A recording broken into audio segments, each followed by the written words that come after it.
Good morning, students. Today we are going to start the next chapter, heating effect of current. In heating effect of current, when some current is passed through conductor suppose, और उसमें हम कुछ current यदि पास करते हैं तो conductor जो है कुछ टाइम के बाद गर्म हो जाता है। इसका मतलब हम जो इसमें जो इलेक्ट्रिक एनर्जी जो अप्लाई की थी वो कन्वर्ट किसमें हो रही है, हीट एनर्जी के अंदर। ठीक है, electrical energy is converted into heat energy and this phenomena is called heating effect of current. इसी को हम क्या बोलते हैं, हीटिंग इफेक्ट ऑफ करंट और Joule's law of heating effect. ठीक है, कोई भी कंडक्टर यदि है उसमें यदि हम करंट पास करते हैं तो conductor after some time becomes hot. This means electrical energy is converted into heat energy. ठीक है, तो इसमें ये लिख देता हूँ, व्हेन एवर, दो लाइन लिख देता हूँ इसके अंदर ही, whenever the electric current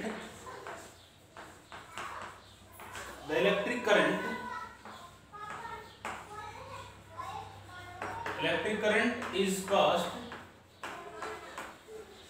through a conductor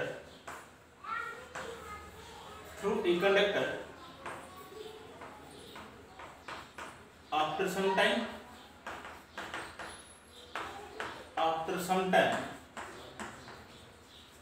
the conductor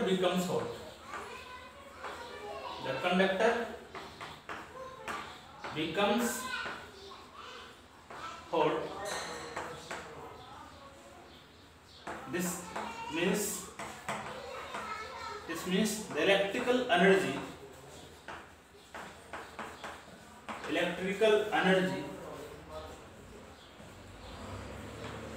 is converted into heat energy.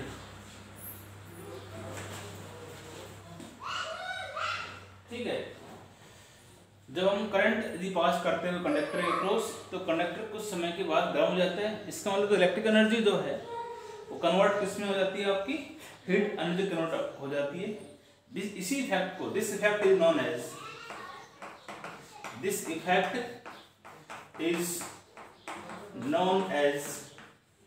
इसी इफेक्ट को हम क्या बोलते हैं, heating effect of current. Heating effect of current और Joule's law of heating effect इसको हम बोलते हैं। ठीक है, after some time Joule studied and observe that, कुछ समय के बाद में जूल्स ने इस पे स्टडी किया और ये ऑब्जर्व किया। After some time Joules observe that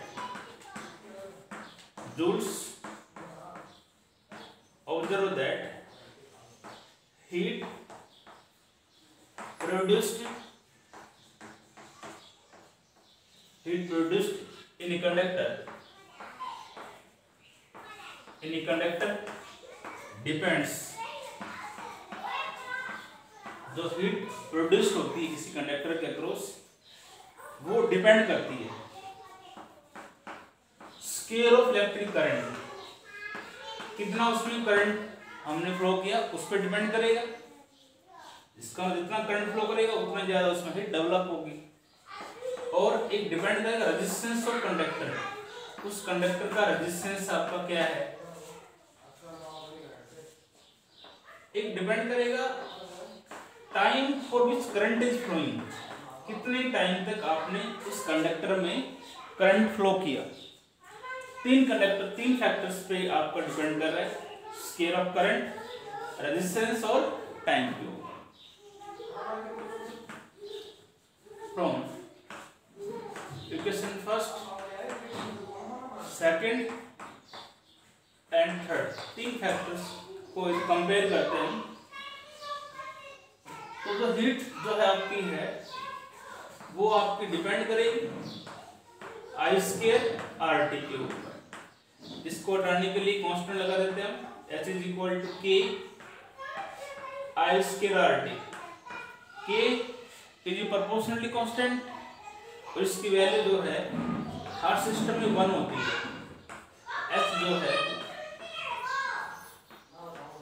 I square R T, H is equal to क्या आएगा आपका आई स्क्वायर आर टी आ जाएगा। ठीक है, आई स्क्वायर आर टी ये आपका जूल में आएगा। ठीक है, जूल में आएगा। और हम जानते हैं 1 कैलोरी जो होता है ना, 1 कैलोरी इज इक्वल टू होता है 4.2 जूल। ठीक है, 1 कैलोरी होता है 4.2 जूल के इक्वल। यदि हम जूल को कैलोरी में करना है तो हम क्या करेंगे, इसको डिवाइड कर देंगे। तो ये H इज इक्वल टू जो है ये तो जूल में आएगा आपका, और कैलोरी में लिखोगे तो ये आएगा आई स्क्वायर आर टी बाई 4.2। अब कैलोरी में आएगा ये। ठीक है, दिस इज जूल्स इक्वेशन भी इसको हम कहते हैं joules law of heating effect. ठीक है, सीधी सी बात यही है, जो हीट प्रोड्यूस्ड जो होती है किसी भी कंडक्टर अक्रॉस, वो 3 फैक्टर्स पर डिपेंड करता है, स्केयर ऑफ करंट, रेजिस्टेंस और टाइम। 3 फैक्टर्स पर डिपेंड करेगी और तीनों कंपेयर करके आपका यह आ जाएगा। ठीक है,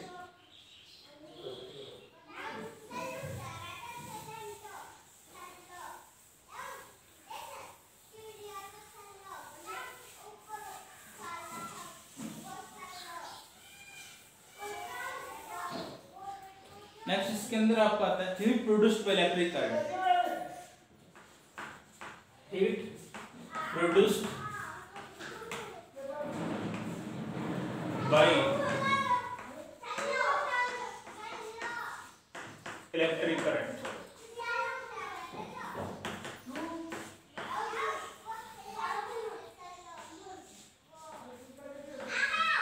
heat produced by electric current. तो कंडक्टर है, मान सपोज दैट एक कंडक्टर लिया हुआ है। ठीक है, इसको हम एक बैटरी से जोड़ रखे हैं, पोटेंशियल डिफरेंस V अप्लाई किया हुआ है। ठीक है, ये V जो है इसके अक्रॉस पोटेंशियल डिफरेंस हमने V अप्लाई कर रखे, करंट इसमें I फ्लो कर रहा है। हम इसमें यही कैलकुलेट कर रहे हैं, जब कोई कंडक्टर है उसमें हम करंट पास करते हैं तो हीट जो प्रोड्यूस होती है वो हम निकालना चाह रहे हैं। तो इसके लिए हमने एक कंडक्टर लिया, let us a conductor A B of resistance R। Conductor का रेजिस्टेंस आपका क्या है, R है। T be the time for which current is flowing, time for which current is flowing, मतलब वो टाइम है जितने टाइम के लिए हमने करंट को इस कंडक्टर में फ्लो किया। तो आप मुझे बता सकते हो इसमें टोटल चार्ज ए से बी तक कितना फ्लो करेगा। Total charge flowing from A to B Q बराबर हो क्या, I इंटू टी होगा। चार्ज क्या होगा, I इंटू टी आपका आएगा। ठीक है, अब definition of potential difference, work done in carrying a unit positive charge, work done carrying a unit charge from A to B। बताओ वर्क डन कितना होगा इन कैरिंग यूनिट चार्ज, एक unit charge small charge ए से B की तरफ flow करेगा। तो उसके लिए हम जानते हैं V इज इक्वल टू क्या होता है, W बाई Q। वर्क निकालना चाह रहे हो, वर्क क्या होगा V इंटू Q। और क्या कह रहे हैं, work done in carrying unit charge, charge unity है, स्मॉल है, 1 के इक्वल है, तो चार्ज 1 हो जाएगा। तो W किसके बराबर होगा, वर्क डन जो है एक स्मॉल चार्ज ट्रांसफर होता है वो, तो पोटेंशियल डिफरेंस के बराबर ही आपका वो होगा। ठीक है, टोटल वर्क डन निकालना चाह रहे हो, total work done in carrying a charge, total work done carrying a charge from A to B, total work done आपका कितना होगा, ए से बी तक चार्ज ट्रांसफर होता है। वर्क डन क्या होगा, V इंटू Q, इसी फॉर्मूले से लिखा है। Q कितना है, I, Q is equal to होता है IT, फर्स्ट इक्वेशन से हमने इसको लिख दिया। ठीक है, एक तो ये आ गया, और V is equal to Ohm's law से हम जानते हैं क्या होता है IR, तो ये यहां से क्या हो जाएगा, W is equal to V I square आ जाएगा, तो V is equal to IR, V is equal to क्या होगा आपका IR, I ये है इंटू T, तो वर्क इज इक्वल टू इस केस में आपका ये आएगा I square RT, this work is in the form of the heat, work done जो है ये आपका हीट के फॉर्म में होते हैं, this work is in the form of the heat, ये आ जाएगा I स्केयर RT, कह सकते हैं इस फॉर्मूला एक VIT, ये आपका एक फॉर्मूला है, इसके रिलेशन से आपके हीट के, जूल के लिए कैलोरी में करोगे तो डिवाइड कर दोगे, तो ये है एक कंडक्टर की अक्रॉस, जब इस कंडक्टर में हमने इस कंडक्टर के अक्रॉस एक कंडक्टर हमने AB लिया हुआ है, इसका रेजिस्टेंस मान लो R दे रखा है, और टाइम T टाइम तक हमने इसमें करंट फ्लो किया, तो total charge flowing from A to B, charge निकालिए पहले, वर्क डन आपका कितना होगा, स्मॉल चार्ज फ्लो कर रहा है मान लो एक से B की तरफ, ये आएगा, टोटल वर्क डन निकाल लिया, in carrying a charge from A to B, A से B की तरफ टोटल वर्क डन क्या होगा, ठीक है, टोटल वर्क डन आपका ये आ जाएगा V इंटू Q, और V जो है as it is Q is equal to IT, I V is equal to IR, this is the heating effect of current, और हीट जो है किसी भी कंडक्टर में प्रोड्यूस जो होगी, तो करंट पास करते हैं तो इसका रिलेशन लिया गया था। ठीक है, अब आता है इसके अंदर पावर,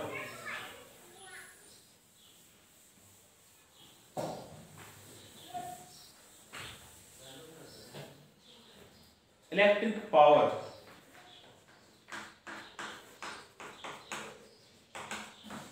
इलेक्ट्रिक पावर, सिंपली आप पावर को डिफाइन करते हो, तो पावर हमने ये पढ़ा है, रेट ऑफ डूइंग वर्क, कोई बॉडी है, कोई मशीन है, किस रेट से किस टाइम से वो वर्क कर रही है, वो उसका पावर ही कहलाता है। यहाँ पर पावर की बात इलेक्ट्रिक पावर है, तो इसमें हम ये लिखेंगे, the rate at which work is done by the source of EMF in maintaining the current, जो सोर्स के द्वारा करंट को मेंटेन करने में जो वर्क डन जो हो रहा है वो किस टाइम से हो रहा है। भाई जब करंट आपका सर्किट में फ्लो करता है, तो उसको करंट को मेंटेन करने में जो वर्क डन जो हो रहा है किस टाइम से हो रहा है। डेफिनेशन इसकी यही है, the rate at which, rate का होता है time, rate means time, the rate at which work is done, the rate at which work is done by the source of EMF, by the source of EMF in maintaining the current, in maintaining the current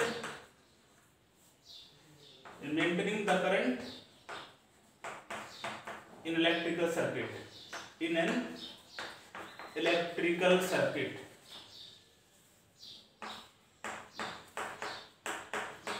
in an electrical circuit is called electric power. Is called electric power. The rate at which, किस rate से, किस time से आपका work done हो रहा है source के द्वारा करंट को मेंटेन करने में। ठीक है, जब आपका सोर्स से जो करंट फ्लो करता है तो उस केस में जो वर्क डन जो हो रहा है करंट को मेंटेन करने में वो किस रेट से हो रहा है, किस टाइम से हो रहा है, उसी को हम बोलते हैं पावर। सिंपली पावर हम ये जानते हैं, आपने लिखा है रेट W/T, ये लिखा है आपने, rate at which work is done. Power क्या होता है आपका, W/T आपका होता है। और अभी हमने पढ़ा है we know P is equal to, sorry W is equal to हमने पढ़ा है I स्क्वायर RT, या पहले ये पढ़ा VIT पढ़ा है हमने। हिटिंग इफेक्ट ऑफ करंट, कोई कंडक्टर है मान लो, पोटेंशियल डिफरेंस भी फ्लो कर रहा है, I करंट फ्लो कर रहा है एट टाइम के लिए, करंट उसमें फ्लो कर रहा है, तो इस केस में ये आता है, इसको यहाँ पुट कर दो। P is equal to W की वैल्यू क्या है VIT और YT 30 से कट जाएगा, तो पावर की फॉर्मूला यहाँ से क्या आ गया PVI। ठीक है, और भी आप डिफाइन कर सकते हो। I is equal to Ohm's law से हम जानते हैं क्या होता है V/R, ओम्स लॉ यही होता है ना भाई, आप जानते हो V is equal to IR होता है, V is equal to I into R। तो I की वैल्यू यहाँ से क्या होगी V/R की वैल्यू यहाँ पुट कर दो, तो P इज इक्वल टू होगा VR, दैट इज I की वैल्यू क्या है V/R यहाँ से। तो पावर का इक्वेशन यहाँ से आपका क्या आएगा V²/R। तो अलग अलग फॉर्मूले हैं, VI हो गया पावर का फॉर्मूला, V²/R आपका हो गया। ठीक है, तो पावर की यदि आप यूनिट डिफाइन करना चाहते हो, ऐसा यूनिट जो होती है पावर की, पावर जो है उसकी ऐसा यूनिट जो होती है वो वाट होती है। बड़ी यूनिट्स इसकी किलोवाट भी होती है, बिगर यूनिट्स जो होती है इसकी वो kilowatt, megawatt, horse power, HP is the horse power. ये कॉमर्शियल यूनिट है पावर की, commercial unit of power is horse power. And 1 kilowatt is equal to 10⁻³ watt, and 1 megawatt is equal to 10⁻⁶ watt, and 1 HP जो होता है 1 horse power होता है 746 वाट के equal होता है। ठीक है, यदि पावर की ऐसा यूनिट जो होती है इसको आपको डिफाइन करना है।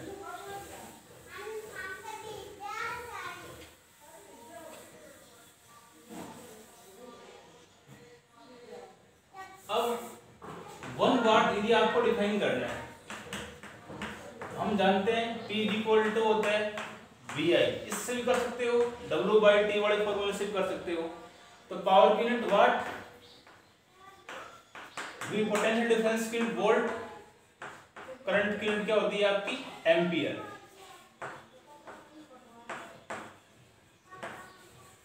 ठीक है, पावर जो है electric power is said to be 1 watt. किसी भी सर्किट की पावर 1 वाट कब होगी, if 1 ampere current flow, if 1 ampere current flow when a potential difference of 1 volt is applied. जब हम पोटेंशियल डिफरेंस जो है 1 वोल्ट अप्लाई करते हैं तो करंट 1 एम्पियर की फ्लो करता है, तो पावर उसकी 1 वाट होगी। तो power is said to be the electric power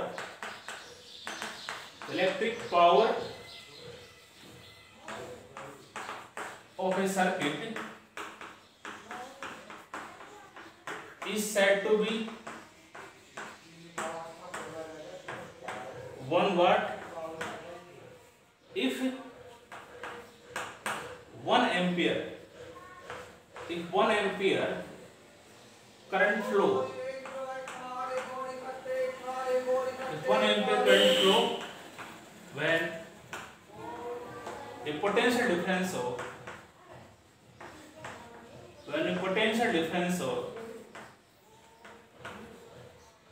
potential difference of 1 volt is applied. 1 volt is applied. यदि हम पोटेंशियल डिफरेंस 1 वोल्ट अप्लाई करें तो करंट यदि 1 एम्पीयर आपको फ्लो कर रहा है तो पावर सर्किट की क्या होगी आपकी 1 वाट, उसको हम कहेंगे। ठीक है, अब आता है इसके अंदर electric energy. Electric energy, electric energy क्या होगा? The total work done or energy supplied by the source of EMF for maintaining the current in an electrical circuit। भाई जो टोटल वर्कडन जो हो रहा है तो एनर्जी कंज्यूम हो रही है सोर्स के द्वारा करंट को मेंटेन करने में, वही वर्कडन आपका क्या कहलाएगा? एनर्जी कहलाएगा। द टोटल वर्कडन और energy supplied by the source of EMF for maintaining the current. ठीक है भाई, जो सोर्स के द्वारा करंट को मेंटेन करने में जो एनर्जी सप्लाई की करनी पड़ेगी उसी को हम क्या कहेंगे? Electric energy. The total work done और energy supplied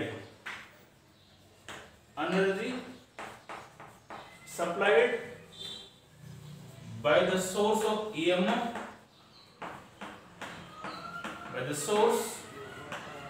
of EMF, for maintaining the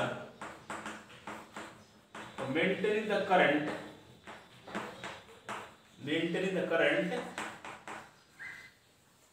in an electrical circuit।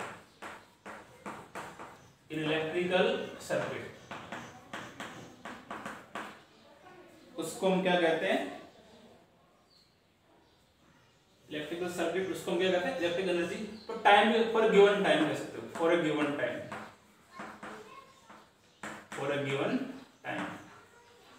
जो भी एनर्जी वर्कडन जो होगा, ठीक है, करंट को मेंटेन करने में, वो आपका एनर्जी आपका कहलाएगा। वैसे ऐसा यूनिट जो है एनर्जी जो है उसकी ऐसा यूनिट जो होती है वो जूल होती है। ऐसा यूनिट क्या होगी इसकी? जूल। और जो कॉमर्शियल यूनिट जो होती है,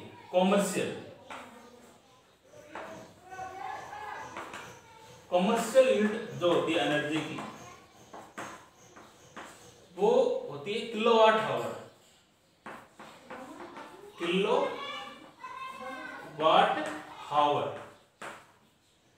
इसको हम AWS से लिखते हैं और इसको हम बोलते हैं बोर्ड ऑफ ट्रेड यूनिट। भी इसको हम कहते हैं। कॉमर्शियल यूनिट जो होती है एनर्जी की, वो आपका किलोवाट आवर होता है।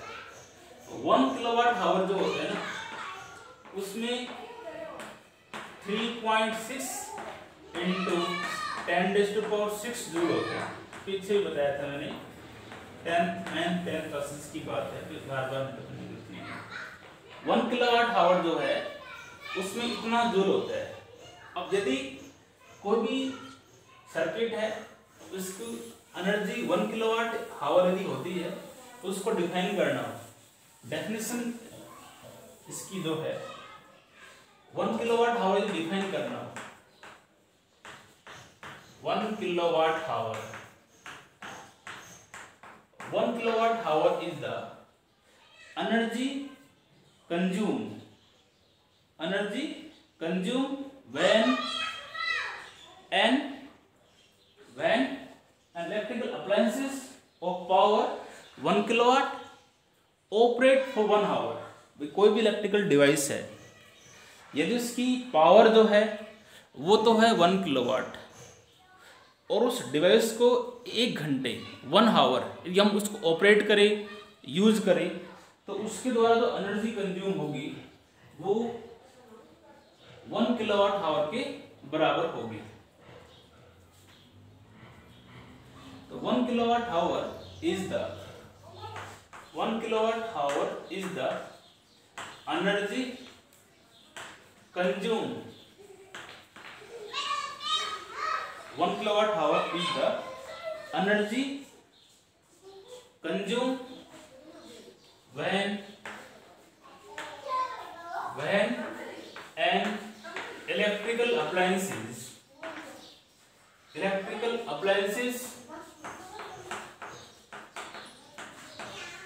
of power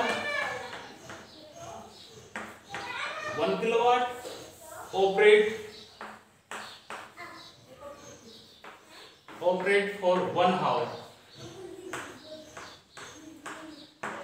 ठीक है, 1 kilowatt hour is the energy consumed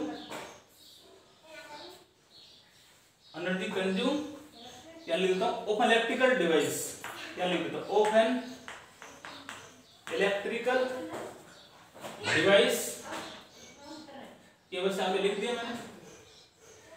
1 kilowatt hour is the energy consumed of electrical device, इसी तरह इसको बता सकते हो आप, electrical device of power 1 kilowatt operate for 1 hour। कोई भी इलेक्ट्रिकल डिवाइस है उसके द्वारा एनर्जी कंज्यूम जो होगी 1 किलोवाट आवर कब होगी, जब उस डिवाइस की पावर 1 किलोवाट हो और उसको ऑपरेट हम क्या करें 1 आवर के लिए उसको हम ऑपरेट करें, तो उस डिवाइस की एनर्जी आपकी होगी। एक कुछ सेफ्टी डिवाइस आपके होते हैं, जैसे आपका हो गया इलेक्ट्रिक फ्यूज हो गया, एक इलेक्ट्रिक फ्यूज आपने पढ़ा होगा, एक इलेक्ट्रिक फ्यूज एक सेफ्टी डिवाइस है, हम घरों में यूज करते हैं, क्योंकि फ्यूज एक वायर ही होता है, इलेक्ट्रिक फ्यूज के अंदर एक वायर होता है, उस वायर का मेल्टिंग पॉइंट जो होता है बहुत ही लो होता है, रेजिस्टिविटी उसकी हाई होती है, जैसे उसके अंदर हाई करंट फ्लो करता है वो वायर आपका मेल्ट हो जाता है। वायर टिन और लेड अलॉय से मिलकर आपका बनता है, उस वायर का मेल्टिंग पॉइंट लो होता है, जैसे स्ट्रॉन्ग करंट उसमें फ्लो करता है तो सर्किट में करंट फ्लो आगे नहीं करेगा। यदि हमने फ्यूज लगा रखा है तो सर्किट आपके सेफ रहते हैं। जो भी टीवी फ्रीज आपका ऑपरेट किया हुआ है और उससे पहले हमने मानो फ्यूज लगा रखा है और करंट स्ट्रॉन्ग करंट सर्किट में फ्लो कर रहा है, तो वो आपके डिवाइस जो सेफ रहते हैं, वो उस पर कोई इफेक्ट उस पर होता नहीं, इसलिए इसको बोलते हैं इलेक्ट्रिक फ्यूज जो है is a safety device, is a safety device made of, एक वायर होता है made of tin lead alloy, tin lead alloy, इसके अंदर 63% टिन होता है, 37% आपका उसमें लेड होता है, ठीक है। 63% आपका क्या होता है टिन होता है, 37% आपका क्या होता है लो लेड होता है, और उस वायर का रेजिस्टिविटी हाई होती है, it should have high resistivity, it should have, wire की रेजिस्टिविटी बहुत ज्यादा होती है, it should have high resistivity, it should have high resistivity and low melting point,